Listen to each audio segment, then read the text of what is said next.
always understood exactly what the Sugar Bowl meant and how fond it was of the Ole Miss people to be able to play in this game. And so I guess you would say it was bred in my mind that taking Ole Miss to the Sugar Bowl was about as good as it could get.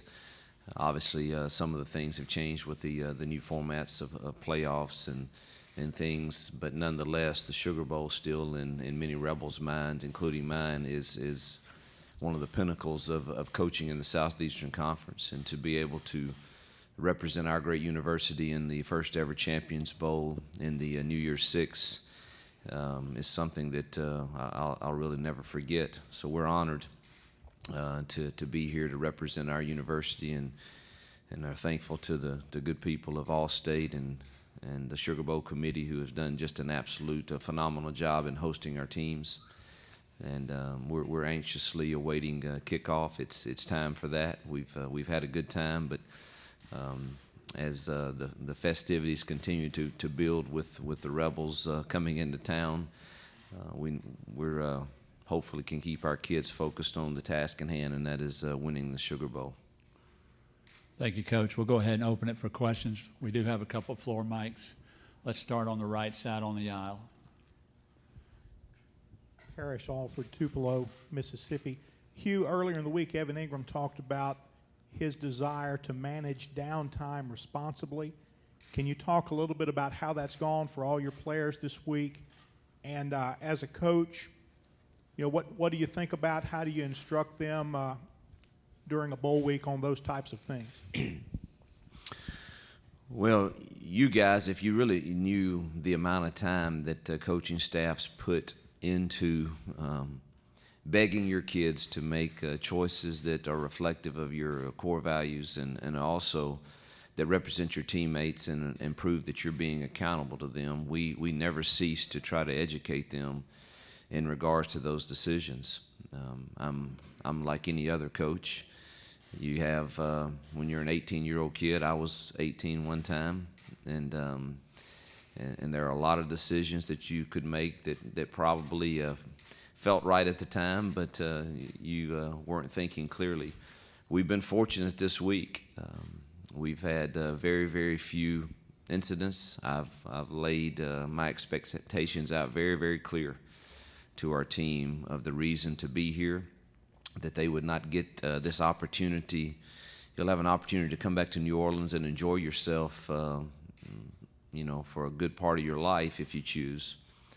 You will not have the opportunity to come back and play in a game of the magnitude of the Sugar Bowl. And I think our team, I have a leadership council that are formed especially for this week to help me set the parameters of the expectations as regards to curfew and our different visits that we had to go on, who was going, and I think it's worked really, really well. We had two minor curfew violations just a few minutes late, and their penalty was very severe, and that was the only two we had all week. So I think our structure has worked. Got one more night to get through before we play, and we'll continue to monitor. Our entire staff was on the floor last night, checking rooms well into the night. Left side, about 5 rows back. Hugh, Kyle Fredrickson with the Oklahoman. This has been an Oklahoma State team that's kind of struggled to have a traditional run game, so they've gotten pretty creative in terms of masking that, and they still went on to win 10 games. I mean, what do you make of how they've been able to do things schematically to make up for that? I'm not sure of Mike's total background, but he reminds me of a great high school coach in regards to this guy can find ways to do great things with what he has, and the way he has smoke and mirrored his way to 10 games in regards to the run game has been very impressive, and the way they create extra gaps, the way they are always creating new things with motion, it creates problems for your fits defensively, and he's done a really nice job with that. So hats off to him. I've always admired the job. I don't know Mike real well, but the job that they've done in being consistent and consistent over a course of time in this profession is very difficult to do, and they've managed to do that. And I think this is just another example of how he took an area that many considered to be not a strength of the team, and is doing well with it. Other questions for Coach Freeze? I think we have one on the right side. No? Okay. On the aisle on Hugh. the right. Go ahead. All right. Hugh Kellenberger, Clarion Ledger. Hugh, this team did have some ups and downs. What do you make of the fact this team was able to rally and beat LSU and Mississippi State to end the season and get here? You know, it's kind of like life, and sometimes when you get the gut punches of life or the disappointments, you've got some options to make, and you can choose to stay the course and understand that we've got to fight and continue to improve, that we have a chance to be a good football team. And you know, I'm probably as proud of that as anything that's happened, is because with all the media coverage of, well, this is what should happen, or this is the expectations, and there's always two good football teams on the field in a lot of circumstances, and if you don't play your best, you'll get beat. And when that happens and those expectations aren't met in some people's eyes, immediately the onslaught comes. And the probably the most difficult thing that we have to do in these days and time is manage the mental psyche of our kids and coaches and everyone in the building. And so I'm really proud of the job our staff did and our leadership of our team did in remaining mentally tough, knowing that we've got a lot to play for down the stretch. And, you know, to finish the season winning the Magnolia Bowl and the Egg Bowl and now playing in the Sugar Bowl just speaks to that mental toughness that I think and resolve that our team showed. Left side on the aisle. Go ahead. Coach, you've alluded to preparing differently than you did last year for the Peach Bowl. Can you let the cat out of the bag a little bit now as to what you did differently? Well, I started by the prep we did at Ole Miss before we broke for Christmas, and I extended it several days. You know, you guys have known our struggles that we've had with different injuries in the last couple of years, which somewhat changed our team. Just like this year, losing Isaac Gross and Tony Connor, I can't overstate what that did to us defensively and how we had to maneuver around, particularly Tony's deal, and move a lot of people around. It took us, you know, the better part of 4 weeks to get that figured out. So last year I broke early, just thinking maybe they need more rest or whatever it was. I don't know. We chose to do it a bit differently. Then we broke for Christmas, got here, and the one thing I noticed, I make notes after every game, regular season or bowl games, on things. And bowl games, you add a section to the notes on the outside stuff, not just practice, but the outside things, not the X's and O's of the game. Last year, I allowed a schedule to be put in place for our kids last year that had absolutely zero consistency, and didn't like that, didn't think it helped us, and I was just determined. I didn't care where we had to practice or what was going on. We were going to have every day be the same and be consistent. And then as soon as we got here the first night, the day after Christmas, we had a really good workout with our strength staff. That was a little new. I thought it awakened them a little bit, get back to why we're here. And then I think the other thing is just maturity. You know, this is only 5 schools have played in the New Year's 6 bowl games, only 5. And Ole Miss is one of those. But, you know, you can learn from last year's disappointments. And I think I practiced differently. We were more physical. We tackled more. But mainly it was more in just the schedule of make sure it's consistent from day to day, makes sense. Stay on the left side, about the third, fourth row. Go Mike ahead. Sands, WLBT in Jackson. You just kind of talked about managing the player's psyche, but how difficult of a year was this with all the things that were going on with this program, between starting with a quarterback competition, Tunsil suspension, what's happened with Denzel and Robert? How tough has this been, kind of blocking out the outside noise? Yeah, the outside noise I talk about quite frequently. You know, you've got expectations that are set by people, and then you got other people already talking, is this the last ride? And I'm like, God, it's just my 4th year. I mean, can I keep, give me a chance to keep building? But you know, the disappointments in coaching are tough, because we care about these kids, and to be quite candid, we've had, in my opinion, we've had a small amount for a year. When you're dealing with 120 kids, we've had, you know, 3 or 4 issues, but they were so public with who they were, obviously, that it carried so much attention.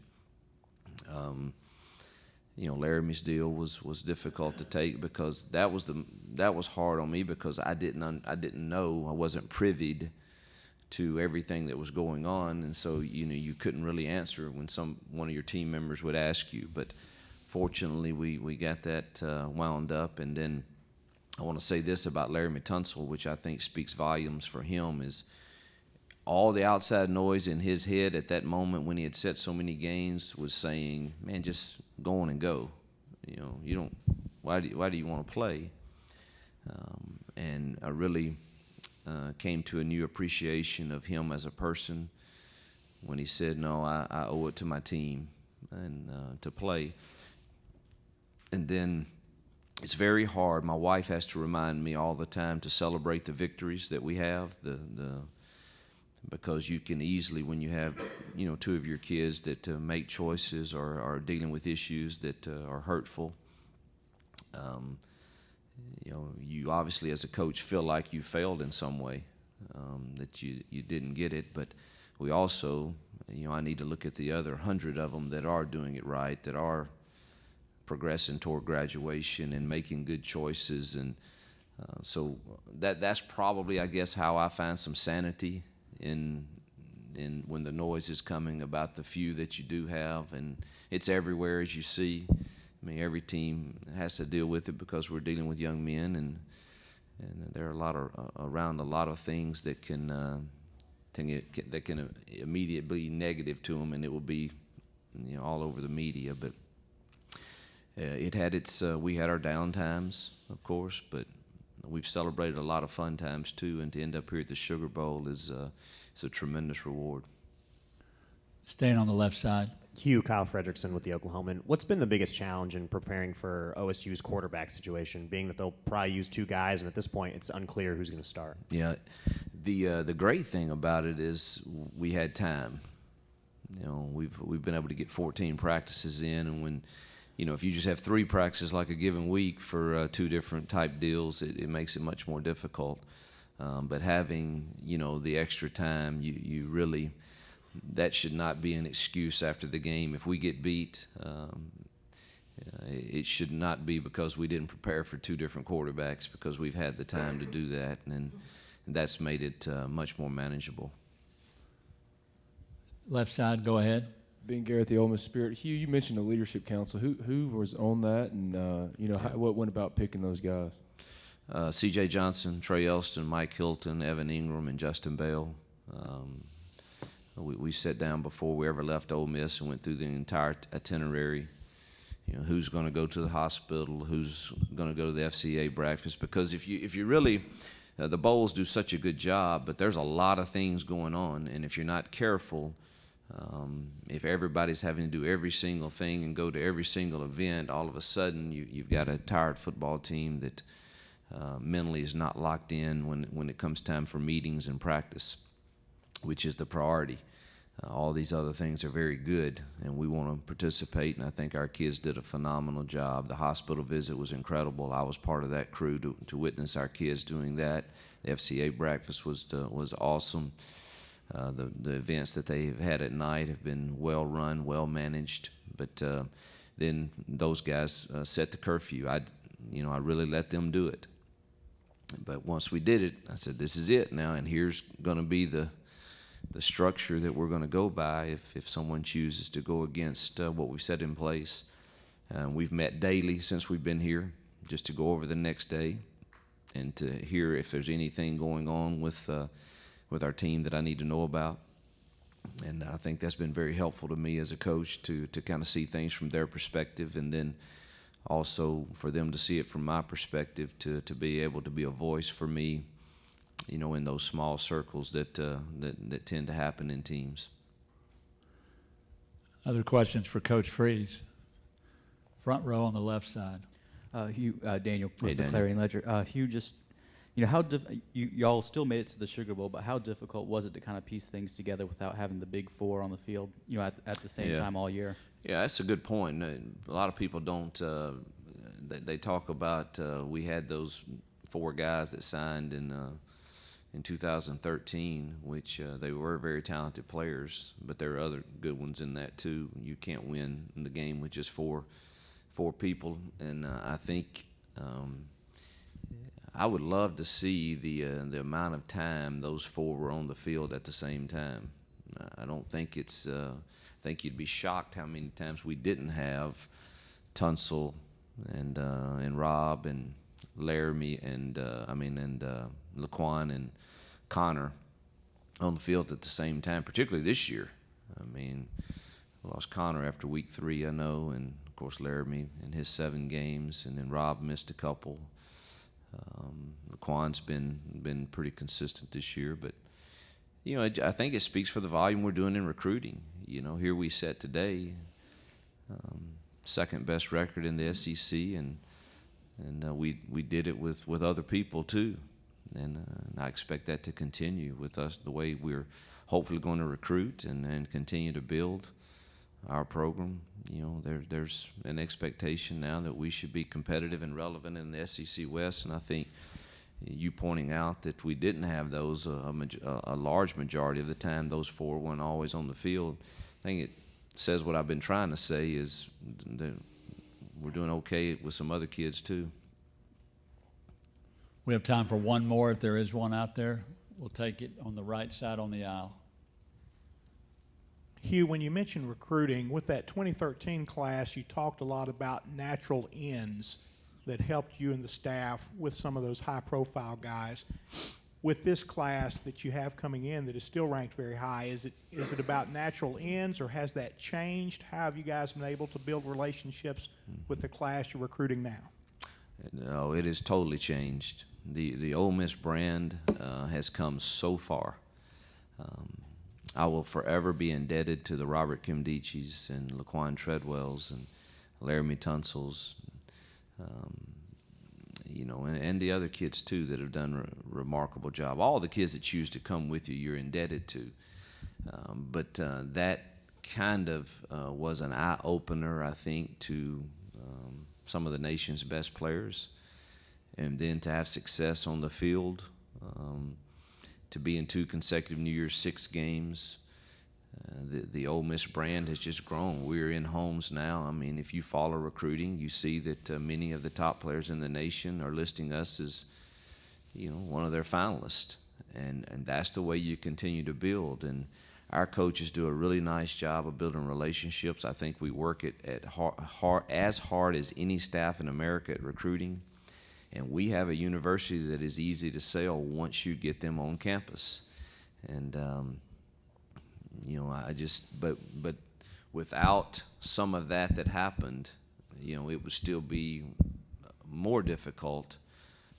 Not that we couldn't, but there's a lot of kids that we've identified that fit with us. They fit with us, core values, and it's kind of our family atmosphere, similar to their family atmosphere at their home, and we think that's kind of our niche. That's where I have a shot at winning the recruiting battle. Some, I can tell you from the start, I have no chance at winning that battle against certain schools. But you give us one who is very similar to the atmosphere we have within our building, and we get them on campus, we've got a really good shot at being in it at the end. And there's a lot of people that are made like me that, man, let's do something new and fresh. Let's be the, I told every one of them, I've called every recruit that we, in our one phone call during the dead period that we get, and I started off with one question. What gives us the best chance to win every game next year? I got some great answers, but the answer is have the best players. and we coaches are pretty dang good when you have some of the best players. And so, you know, I'm trying to convince a group of young men to, if enough of you quality individuals and players come together to Ole Miss, I think we can do pretty special things. Thank you, Coach.